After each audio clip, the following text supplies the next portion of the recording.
चकवा चकवी की कहानी। दोस्तों, एक समय की बात है। किसी जंगल में चकवा पक्षी का एक जोड़ा रहा करता था। चकवा और चकवी दोनों में बड़ा प्रेम था।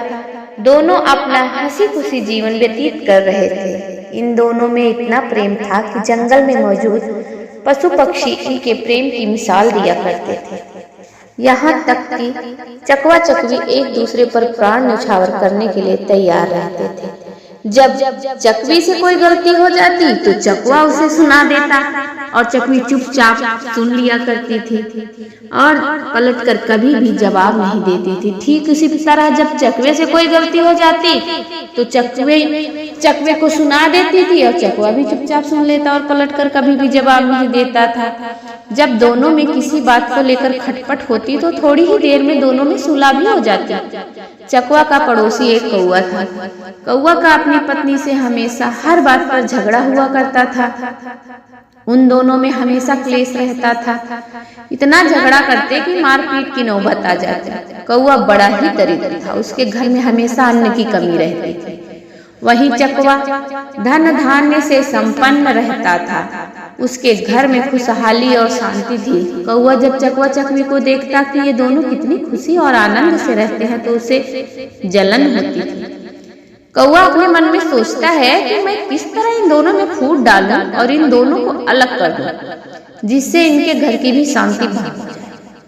कौवा चकवा का मित्र भी था। मित्र ही मित्र के बारे में गलत सोच रखता था। उसके मन में चकवा और चकवे के प्रति हमेशा जलन रहती थी। कौवे ने अपने मन में सोचा कि अब मैं इसे शांति से तो नहीं रहने दूंगा। जब मेरे घर में झगड़े और लड़ाइयाँ होती हैं, मैं परेशान रहता हूँ, तो फिर ये कैसे सुख शांति से रह सकता है। अब इसके घर में भी अशांति ही फैलानी है।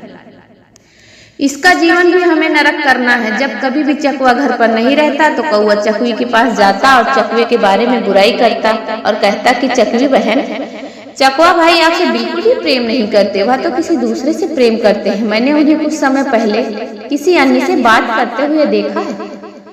कौवे की इस बात को सुनकर चकवी को बिल्कुल भी भरोसा नहीं होता था। चकवी कौवे की बात अनसुनी कर देती है और उसकी बातों को हवा में उड़ा देती है। जब कभी चकवा अकेला रहता तो कौवा चकवा के पास जाकर चकवी की बुराई करता और कहता कि चकवा भाई, चकवी आपसे बिल्कुल भी प्रेम नहीं करती क्योंकि वह किसी अन्य से प्रेम करती है। मैंने आज ही चकवी बहन को किसी और से बात करते हुए देखा।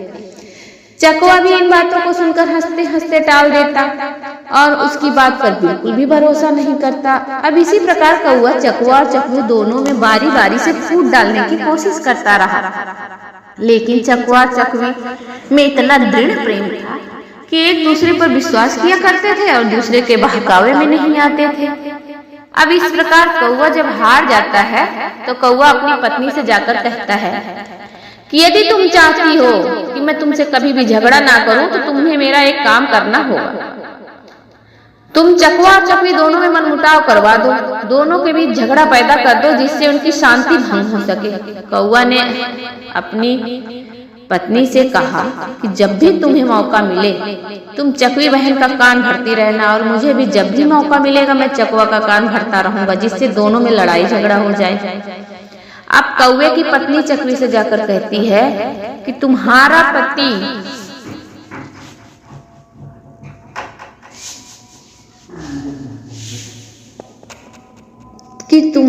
पति तुमसे प्रेम नहीं करता, वह तो किसी दूसरे से प्रेम करता है।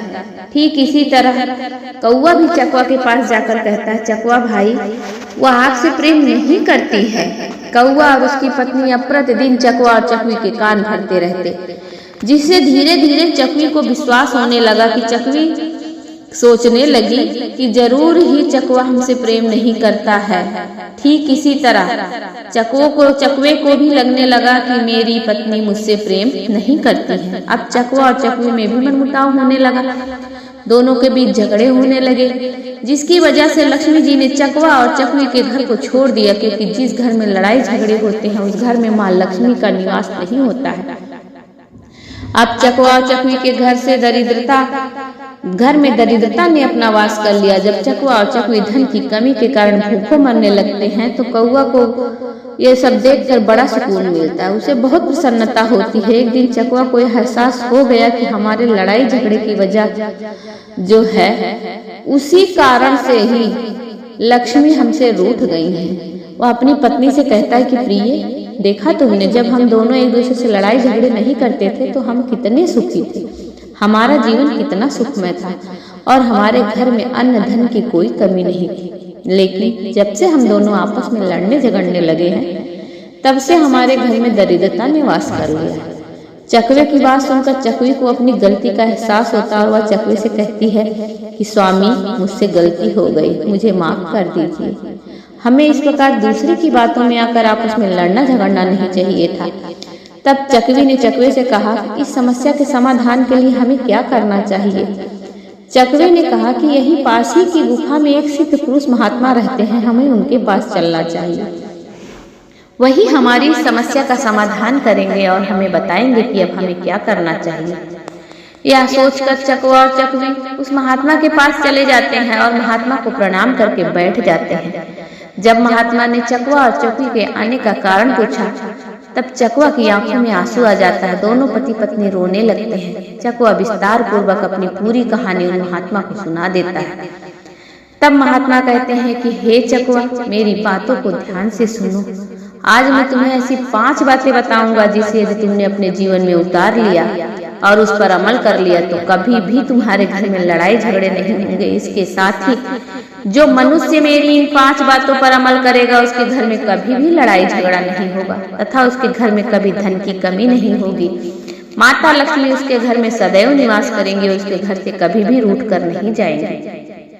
महात्मा के द्वारा कही गई 5 बातें ये थी। पहली बात थी कि जो तुम्हारे जानने वाले होते हैं, सगे संबंधी होते हैं, जो तुम्हें अच्छे से समझ रहे होते हैं, वही तुम्हारी जड़ काटते हैं। ये बात बिल्कुल सत्य है। जो व्यक्ति तुम्हें अच्छी तरह से जानता और समझता है वही तुम्हारे घर में लड़ाई झगड़ा करवा सकता है, जिससे घर में क्लेश उत्पन्न होता है। वही लोग आपके दुखों और समस्याओं का कारण बनते हैं। इसीलिए अपनी करीबियों को राज की बातें, गुप्त बातें कभी बतानी नहीं चाहिए। दूसरी, अपने मित्र के सामने धनी होने का दिखावा नहीं करना चाहिए। मित्र के सामने अपनी बड़ाई और दिखावा करोगे कि मैं बहुत धनवान हूँ तो वो मित्र आपके बारे में गलत धारणा बना लेगा और आपसे घृणा करने लगेगा तथा आपसे दूर रहने लगेगा। इसलिए अपने मित्र से कभी भी अपने धनी होने का दिखावा नहीं करना चाहिए। तीसरा, किसी के कहने पर कभी विश्वास नहीं करना चाहिए। जब तक कि स्वयं अपनी आंखों से ना देख लें तब तक आपको उसकी बातों पर विश्वास नहीं करना चाहिए। यदि किसी ने आपके अपनों के बारे में मनमुटाव पैदा कर दिया है तो ऐसे में आप बिना कुछ जाने समझे उस पर विश्वास ना करें, बल्कि उस बात को साफ कर लें, कही और सुनी बातों में नहीं आए। आगे चौथी, हमें अपनों पर कभी भी शक नहीं करना चाहिए। यदि आप अपनों पर शक करेंगे तो आप विनाश की कगार पर पहुंच जाएंगे। पति पत्नी, माता पिता, पिता पुत्र, इन्हें आपस में किसी के ऊपर शक नहीं करना चाहिए। गैरों पर शक कर सकते हैं लेकिन अपनों पर कभी भी शक नहीं करना चाहिए। 5वीं और अंतिम बात, किसी भी बिना बुलाए समारोह और उत्सव में नहीं जाना चाहिए, क्योंकि यदि आप बिना बुलाए किसी समारोह या उत्सव में जाते हैं तो इससे आपके सम्मान को ठेस पहुंच सकती है, जिससे कि आपके मान और सम्मान में कमी आ जाएगी।